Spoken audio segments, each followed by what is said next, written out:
Hello. This video is for a very specific target audience, namely Rainbow Six Siege players who want to get a tryout. So this is mostly for people who are floating around like the tier 3, tier 4 level, or maybe even the lower ends of tier 2, and they're looking to secure tryouts to make the jump onto like a top T2 team. Or for players who have already worked their way up towards the top of T2 and are looking to secure tryouts for a T1 team. So for the sake of being comprehensive, I'll briefly explain the tiers of play using this trendy tier list that isn't really here, so I'll try my best not to block it. So tier 1 is pro play. These guys are playing at stuff like the majors, the invitational, and regional leagues.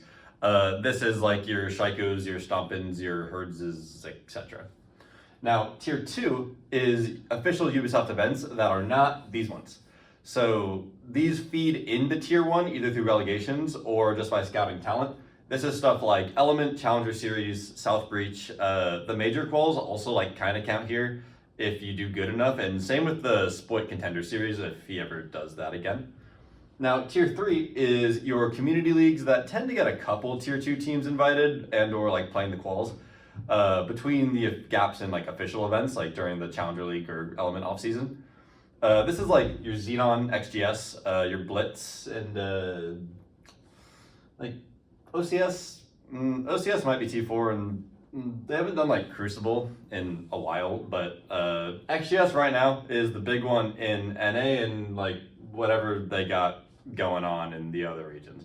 But yeah, these are like your big T3 leagues. And lastly, we have your other community leagues in T4 that basically get 0 T2 teams competing, and it's like basically everyone else. And then there's ranked. But this video is really about making the gap from tier 3 to tier 2, and from tier 2 to tier 1. Okay, and obviously, I am by no means a perfect authority on this topic. I have not played in tier 1, and I haven't won a tier 2 event. But I have built my fair share of teams, and I have had a lot of players reach out for VODs. So I like to think I have a good eye for talent, and I have a good understanding of the things that separate the people that I do give trials versus the people I do not give trials. And to give myself some more credibility, I also reached out to the current and former Pro League coaches for Dark Zero, Kenny, and Mint. They're great, and they're always like super helpful when I reach out to them for stupid stuff like this. And I also reached out to that TikTok guy, Fett. He's my former coach from 2021 when we got 4th in Challenger League. And he also like built a roster and immediately won a major, but that's not important. Anyway, so let's get on to the important stuff. Okay, so to start, if you see that a team is looking for players, do not just say, yo, or hey, or still LFP. I made the announcement 45 minutes ago. Yes, I am still looking for someone. And these types of DMs have like a 99% chance of just like flat out being ignored unless you already know the person you're messaging. But even if you know someone, professionalism is always like super valued. So, and this is especially important for the people who are trying to make the jump to T1 from T2. So, okay, how should you craft a message expressing that you want to try out that isn't this? Okay, so firstly, you should just say something along the lines of like, hey, I heard you're doing trials and I'm interested in the opportunity. This is the role I play, and I also have experience on X other role, whether it's like support, entry, IGL, whatever. And side note, everyone has a role that they are best at and they like the most. If you say I can play any role, most people are probably just going to assume that you're desperate for any spot you can get, and maybe can do like everything decent, but not anything exceptionally well. Like for me, I am a terrible mailbox lurk player. It's just really not my thing, sitting and doing nothing. But it's important, and it's just not my thing. And I am a confident flex IGL player, and admitting that you have your strengths and weaknesses does not make you a worse prospect. It just lets the team that you're reaching out to have an informed decision on whether or not you're a good fit for their team. There are so many times where people will end up getting the tryout by just saying like, oh, I can play anything. And then they get put on a role they're not comfortable on, and it ends up being a waste of time because like they don't do well, or it doesn't work out because you need to play the role that you like. So don't be afraid to just like be specific. It's like, this is what I do. I'd be willing to learn something else, but like, this is what I do. I play entry, whatever. Okay, and then after this, you can add whatever you want about like your accomplishments or past teams or whatever.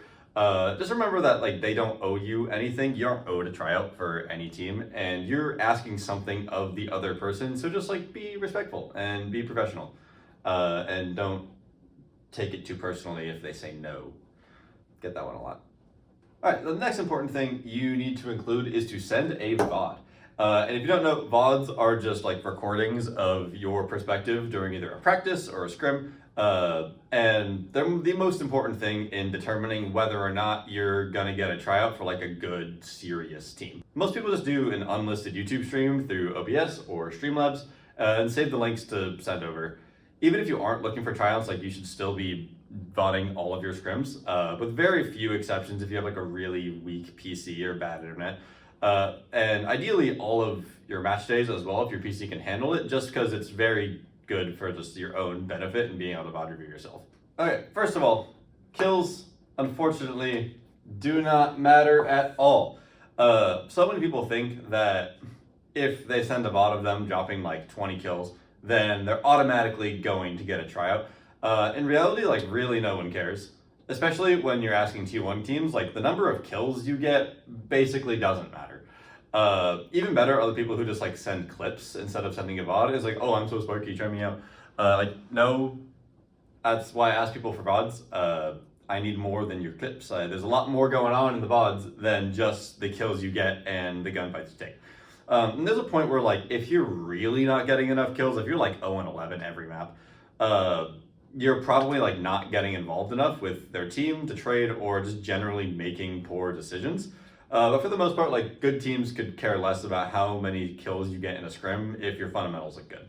Okay, now I'm going to talk about the 3 most important pillars of what myself and pro coaches are looking for in evaluating prospective trials. So number 1, we have advanced communications. We want people who are beyond like the simple comms of I'm here, Ash dead, I'm dead, whatever. Or people that are like super unresponsive to their teammates, or people who tend to tunnel vision on one thing at a time.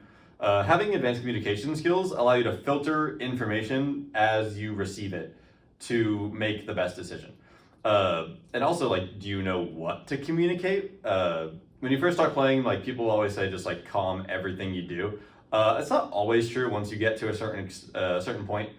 Like, do you say too much or do you say too little? And does the intensity or the tone of their voice like match what they're trying to say? So like if someone's breaking a barricade on the other side of the map, are they like, oh my fucking god, they're breaking a barricade in warehouse? Like, no, dude, shut up. On the other side is the entire enemy team like flooding site and they're like, oh, they're on site. And like that's also not helpful. Also, are the comms they're giving like accurate, or do they also like mix up words, locations, operators, whatever? Are they keeping their comms concise? Like, you know, do they use lot word when few word do trick? Are they like double, triple, quadruple calming when it's not necessary? And are they precise with it? Like, instead of saying someone sit on this drone, do they say like, hey Frozen, get on cam 2? That kind of thing just really sets the standard of where they're at in terms of their team play. Okay, next in this category, we have microplay or team play comms. These are like your 3-2-1 swings, your calling contact angles, totems, calling for double ups and powers, you know, util combos, burning, having your teammates like flash for you or make noise to cover your play. Yeah, I could go into depth with like all of these, but I feel like I'm kind of just assuming everyone who's watching this far knows what that is, like as a vague idea. And IGLs are not the only people who should be using these, and implementing microplay comms are like seriously the #1 way to become a more valuable teammate. The next category of advanced comms is something I like to call what are we gonna do about it comms. This is when you see or hear something and instead of just saying your comm or saying heard, you are generating ideas or asking questions about how this information changes your plan for the round. So this could be identifying your win conditions throughout the round as you keep track of utils, such as we killed Warden, they have no nitros, we can just smoke plant and win.